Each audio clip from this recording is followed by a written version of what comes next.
तो कहानी की शुरुआत में हम काया को देखते हैं जो अपने छोटे भाई और अपने डैड के साथ रह रही होती है। हाल में ही इसकी मॉम की डेथ हो जाती है जिस वजह से पूरा घर सदमे में होता है। इस वजह से इसका घर का माहौल कुछ ठीक नहीं चल रहा, इसलिए वो सब एक दूसरे के साथ ज़्यादा बात नहीं करते। लेकिन काया अपनी पूरी कोशिश करती है कि वो अपने छोटे भाई और डैड का अच्छे तरीके से ख्याल रखे, जिस वजह से इसने बाहर जाना भी छोड़ दिया। लेकिन आज इसकी दोस्त क्लारा ने उसे बुलाया है क्योंकि वो घूमने जा रहे हैं। इसके डैड गम से बाहर ही नहीं निकल पा रहे थे। आज तो वो बहुत ही ज़्यादा उदास थे क्योंकि उनकी वाइफ की डेथ उन्हीं की कश्ती से होती है जिसे आज वो ठीक कर रहे होते हैं। वो जब भी इस बोट को देखते हैं वो हादसा उन्हें याद आ जाता है। फिर अब काया अपनी जीप लेकर निकल जाती है और पहुंचती है क्लारा के पास जो उसी का इंतज़ार कर रही होती है। वो लोग समुद्र में कुछ टाइम गुजारने के लिए इकट्ठा होते हैं। फिर क्लारा बताती है कि यहाँ मेरा दोस्त भी आ रहा है जो हमारे साथ जाएगा। ये जानकर काया ज़्यादा खुश नहीं होती क्योंकि वो ज़्यादा लोगों में रहना पसंद नहीं करती। लेकिन क्लारा कहती है कि ज़्यादा टेंशन मत लो, मेरे दोस्त के साथ उसका भाई भी आ रहा है जो भी हमारा दोस्त ही है और वो भी तुम्हें पसंद आएगा। फिर वो लोग मिलते हैं और यहाँ हम जान पाते हैं कि दोनों भाई व्लॉग्स बनाते हैं। क्लारा का दोस्त आज का प्लान बताता है कि वो अग्नि जेट बोट से एक आइलैंड पर जाने वाले हैं, लेकिन काया को पता था कि इसमें टाइम लगने वाला है, इसीलिए वो मना कर देती है क्योंकि शाम तक उसे घर भी तो जाना था ना।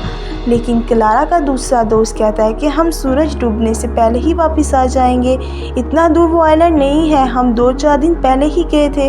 अब क्लारा भी काया को समझाती है कि मुझे अच्छे से पता है कि तुम्हारे ऊपर घर की जिम्मेदारियां हैं, इसीलिए मैं किसी भी काम में देर नहीं करूंगी और हम वापस लौट आएंगे। आखिर में वो मान ही जाती है और चारों लोग निकल जाते हैं। यहाँ पहुंचकर वो बहुत ज़्यादा मस्ती करते हैं और इंजॉय करते हैं। क्लारा और उसका दोस्त पानी में नहा रहे होते हैं जबकि काया क्लारा के दूसरे दोस्त के साथ बैठकर बातें कर रही थी। यहाँ उसे काफ़ी अच्छा महसूस हो रहा था क्योंकि ऐसे हालात में काया को किसी ऐसे इंसान की ज़रूरत थी जो इसके लिए दोस्त से भी बढ़कर हो। अब वो दोनों भी पानी में आकर जेट बोट पर एंजॉय करने लगते हैं और थोड़ी देर बाद निकलने का फैसला करते हैं। लेकिन क्लारा का दूसरा दोस्त काया को मुतासिर करने के चक्कर में स्पीड बहुत तेज़ कर देता है, जो ये चीज़ जाहिर है गलत साबित होती है। अब इन दोनों को तो पता नहीं चलता, वो अपनी मौज मस्ती में रहते हैं। लेकिन ओवर स्पीड की वजह से क्लारा और उसके दोस्त की जेट बोट पलट जाती है और वो दोनों पानी में गिर गए। उन्हें अभी भी होश नहीं आ रहा था और वो अपनी जेट बोट क्लारा के दोस्त के ऊपर चढ़ा देते हैं जिससे वो इतना जख्मी हो गया कि वहीं बेहोश हो जाता है। फिर आगे जाके इनकी खुद की जेट बोट भी पलट जाती है, वो भी पूरी तरह पानी में गिर जाते हैं जिससे क्लारा का ये दोस्त भी जख्मी हो जाता है और अब सब पानी में थे। क्लारा को घबराया देखकर काया उसे संभालती है। क्लारा का दूसरा दोस्त अपने भाई को ढूंढने लगता है लेकिन वो उन्हें कहीं भी दिखाई नहीं दे रहा था, जिससे उन्हें एहसास हो जाता है कि वो अब यहाँ से जा चुका है, यानी इस टक्कर की वजह से इसकी मौत हो चुकी है। ये जानकर इसका भाई यानी क्लारा का दूसरा दोस्त वो बहुत दुखी होता है। वो उसे पछतावा हो रहा था कि अगर वो ओवर स्पीड ना करता और आगे देख लेता तो शायद उसका भाई की जान आज बच जाती, पर अब तो वो खुद भी इतना ज़ख्मी है क्योंकि कुछ नहीं कर सकता। खुद को बचाने के लिए काया को भी टेंशन होने लगती है क्योंकि इनकी दोनों जेट्स का फ्यूल पानी में बह जाता है, यानी अब ये तीनों ही बेबस पानी में तैर सकते हैं और किसी की मदद आने का इंतज़ार कर सकते हैं। इसी बीच हम किसी को इनकी तरफ आते हुए देखते हैं जो कोई शिप नहीं थी, कोई इंसान भी नहीं था, बल्कि एक शार्क को तेज़ी से यहाँ आ रही थी। ये बात काया को पता थी कि ज़्यादा देर इनके खुले समुद्र में रहना खतरे से खाली नहीं है, इसीलिए वो इनकी जेट बोट के पास चलने को कहती है। लेकिन इसी बीच एक मिरेकल जैसा हो जाता है क्योंकि उन्हें दूर से एक जेट बोट दिखाई देती है जिसका कैप्टन रे कुछ ही दूर उन्हें थोड़ा थोड़ा दिखाई दे रहा था। जो भी उन्हें देख लेता है वो अपनी स्पीड को तेज़ करके फ़ौरन इनकी तरफ आने लगता है।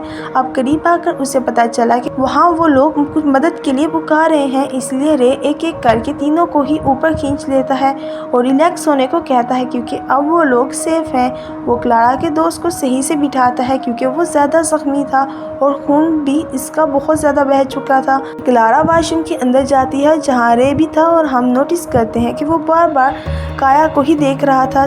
जब काफ़ी देर तक क्लारा वापस नहीं आती तो काया अंदर जाती है ताकि पता लगा सके कि वो कहाँ गई है। इसी बीच वो रे से बात करती है और कुछ देर वहीं खड़ी रही। काया क्योंकि रे को कोई ज़रूरी काम करते हुए देखती है, वो जानबूझकर खड़ी रही, हटने का नाम नहीं ले रही थी। रे कुछ केमिकल्स कार्टन पर लगा रहा था। काया सोचती है कि वो जख्म साफ करने के लिए कि क्लारा के दोस्त के लिए बना रहा होगा, लेकिन कुछ देर बाद वो इसका इस्तेमाल उसी पर कर देता है। इसके मुंह पर रखकर उसे संगाह कर बेहोश कर देता है। अब इससे हम अंदाज़ा लगा लेते हैं कि रे एक ठीक आदमी नहीं है। जब काया बेहोश होगी तो रे उसे शिप के पीछे वाले हिस्से में बने एक कंटेनर में बंद कर देता है और ऊपर से उसे लॉक कर देता है। लेकिन इसने क्लारा के दोस्त को वहीं छोड़ दिया क्योंकि शायद इसे लड़के अच्छे नहीं लगते या इनकी ज़रूरत नहीं होगी। 2 घंटे के बाद जब काया की आंख खुलती है तो वो खुद को ऐसी जगह पर पाकर वो ज़्यादा डर जाती है।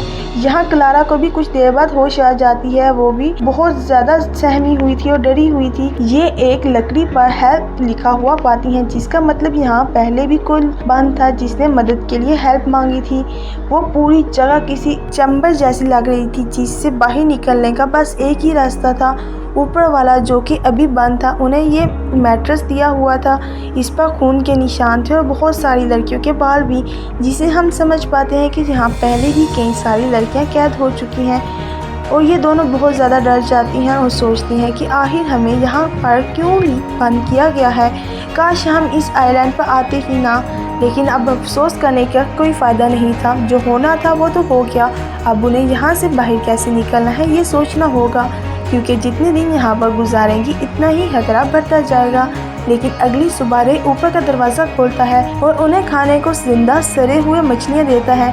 पर काया उससे भीख मांगने लगी कि प्लीज़ मुझे छोड़ दो, जाने दो, क्योंकि मेरे घर में एक छोटा भाई है, मेरा जो घर पर अकेला है, उसे मेरी ज़रूरत है, प्लीज़ रे मुझे जाने दो।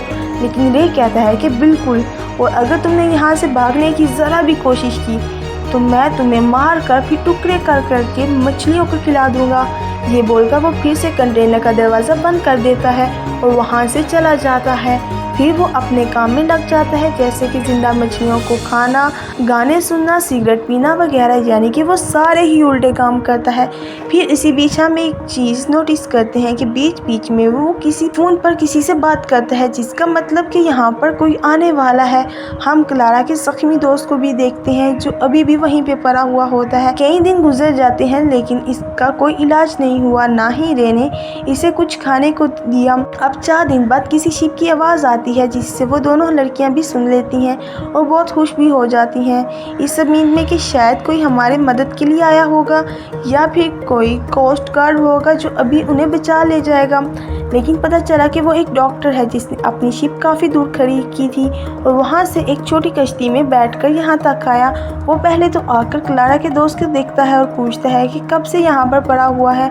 रे ने जवाब दिया यही कुछ 4 दिन हो गए होंगे। ये सुनकर डॉक्टर कहता है कि कोई बात नहीं, ये भी हमारे काम आ ही जाएगा। फिर वो नीचे जाता है, यहाँ दोनों लड़कियाँ डरी सहमी हुई कोने में बैठी होती हैं।